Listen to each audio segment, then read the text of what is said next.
What's up, Fantasy League enjoyers? Game 4 is now in the books for the season, and we move to Cluj-Napoca group stage. The playoffs for Katowice did not go as I expected, but I'm very grateful that I had the faith in Vitality as they ended up winning the whole thing. I thought it would probably be Spirit or Na'Vi. Whoever won that game was likely going to take the whole thing. And although Spirit did beat Na'Vi fairly straightforward and convincingly, in the grand finals, Vitality shocked most people, I think it's safe to say, and took the best of 5 in a 3-0 fashion, a clean sweep. Really impressively done. Apex had a standout individual performance, but Vitality were head and shoulders above Spirit, who never really got out of second gear. They were able to shut down Donk for the most part and Shiro, and really deserved the win. I'm not going to get carried away about Vitality here and think that this is their moment, that we're going to see an era or anything like that picking off, but really impressive. Spirit showing some signs of weakness post the major. They've now lost an RV, they've now lost a Vitality in the new season. And although Eternal Fire did go down early on, Maja, only with the minus 10 points, wasn't enough to sink the ship. We got top 16. So, again, nice and consistent, really where we want to be aiming for. Very happy with this result. I'm very happy that I believed in Vitality. So that's put us into 4th position as Darth Mike came out of nowhere and had a blinder. So obviously the consistency was not enough to get us to catch up with like Lucas, who continues 67 points, really impressive. Hugo's still doing really well. But of course, as long as I keep in this sort of top 20% position and we just be consistent, then we should be good to go. So, into the Cluj-Napoca group stage. Now, it's important to mention there's quite a few of the big teams, the tier 1 sort of elite top 5 teams that will not be playing at this event. Vitality, Na'Vi, Spirit are all missing. G2 are also missing. So, this, I think, is going to open the doors to believing in that next sort of bracket of teams. The FaZes, the... Potentially you might want to go for VP. They've shown some signs of life at least. Maybe Falcons. The Mongols are going to be up there as well. So plenty of good teams still, but none of the very, very top sort of tier elite teams, with the top 4 not taking part in this event. So we know what the first matchups are. Should also mention that this is a different sort of system. It's a Swiss system, a group Swiss system. So we don't know yet who is going to be playing each other in the second round of games. It's not like there's a couple of groups and you can see, right, if this team beats that team, then they go and move ahead. Not too sure about that one. So that also kind of throws a wrench in the works for a few of these games, I would say, and a few of these teams, whether you want to believe or not. But it is going to be Mouse taking on Big, 3D Max and VP, FaZe and Saw, Falcons against FlyQuest, the Mongols and Complexity, MIBR Wildcard, Pain Astralis, and then Eternal Fire against the Imperial Valkyries. Which, of course, if you didn't know, Imperial Female renamed to Imperial Valkyries. So there's definitely a lot of favourite teams, I think it's safe to say, in these opening matchups. But again, we don't know how things are going to come through. Look at it more like a major bracket sort of system, like we saw before, where the loser teams will play against the other loser teams, etc., etc. Now, I find it difficult to believe in Mouse still because they had Zelex in their last outing, didn't go very well. Now they will have Brolan, they will have their full 5-core lineup. Spinks is now in the roster, but a lot of the same problems are still in the conversation, they're still in the debate. Brolan as an IGL, have absolutely no idea what to take from him because, simply put, we've not seen him IGL before. So there's a lot of uncertainties. What we do know, though, is that when you look at just pure, unfiltered firepower on this Mouse team, it is up there as one of the best on the planet. I mean, this team is wild when you consider that you have... Hold on a second.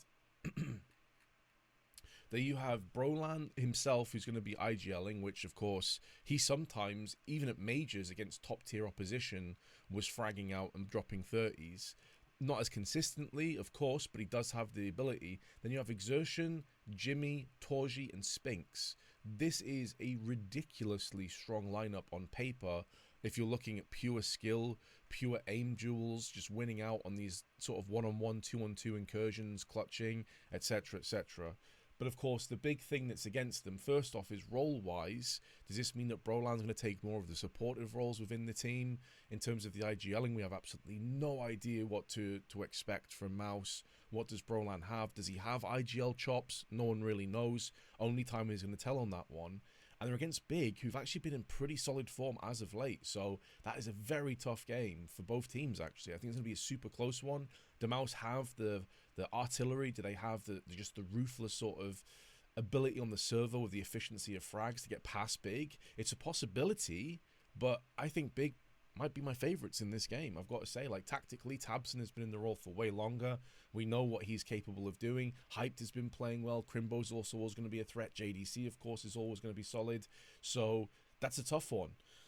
So, like, if I wanted to go for Mouse or Big, that's kind of thrown a little bit of a wrench in the works. I think the teams that are very likely going to win here, I think FaZe will very likely beat Saw, who've just not looked particularly good since the roster changes they've gone through. Sort of like Arizdose and Ujurk's out is been very rough for Saw. I think they haven't really fully stabilized as of yet. I expect the Falcons to beat FlyQuest, but FlyQuest are much better than people give them credit for. I think the Mongols will definitely beat Complexity as well. And then I would expect Eternal Fire to take down the Imperial Valkyries, just the way they've been playing as of late. They had a bit of a disappointing result against the Mongols, but the Mongols are no slouches, no pushovers. They're one of the best teams in the world. So losing against the Mongols is no shame at all, no embarrassment. And I think Eternal Fire, for me, are one of the favourites to actually make it through fairly comfortably. I'm looking at Eternal Fire, I'm looking at the Mongols, and I'm also looking at FaZe, because I think FaZe are also getting better as time goes on. So, with all that being said, this is going to be my team. Now, I've took a massive gamble on this one. I've got to be honest about it. Like, I have taken a huge gamble because clearly I have Anna in my team. And although I think Imperial Valkyries actually are a damn solid team and capable of getting victories and wins, it's been like kind of a weird road with some of the games they've had, right? Like, you go back to when they first played in the Blast Bounty, they're against Na'Vi in their first game, like kind of an unreasonably difficult opponent. Then they go into the last event they were at, and I think it was Tori couldn't make it, so Bubble had to play in. So you have one of your like heavy hitting fraggers and your IGL is not playing, and then your coach is playing. So we haven't really seen Imperial Valkyrie play consistent matches where they have had a full squad lineup. You know, and they're going to be guaranteed to have multiple games here because of the system of the Group Swiss. So, yes, against Eternal Fire, I don't fancy their chances. I think they probably will lose. But then we'll see who's in that 0-1 bracket. There's going to be some teams where I think they could potentially get some wins. However, do I expect them to make it through? No, I don't. I think they'll make a good showing. They may be able to get a win here or there. These are all best of threes, of course, which you have to keep into account as well. But ultimately, she is there because she is very, very cheap. She was like 155k, and it's allowing me to go really ham with the rest of my roster. So you got Xantares and Elige with Mazinho in the same team. That is so much capabilities in terms of points, printing, potential. And I just looked at this roster and I thought, Anna could get some points. She's not performed fantastically when it's been against the male teams, to be fair, and she's been very open and honest about this herself. But I think as time goes on and the confidence builds, that's going to change. But this really does allow me to just go ham, Xantares, Elige, Mazinho, and then Madja as the last, because I think Eternal Fire will make it through. I don't normally make gambles like this. I don't normally go out on a whim like this, but the finances added up in terms of the budget, and so I thought, why not? Even if Imperial Valkyries get destroyed in all 3 games, or however many games they're going to play, and Anna gets me minus points. I've gone for Chicken against Eternal Fire because I don't fancy their chances against Eternal Fire at all.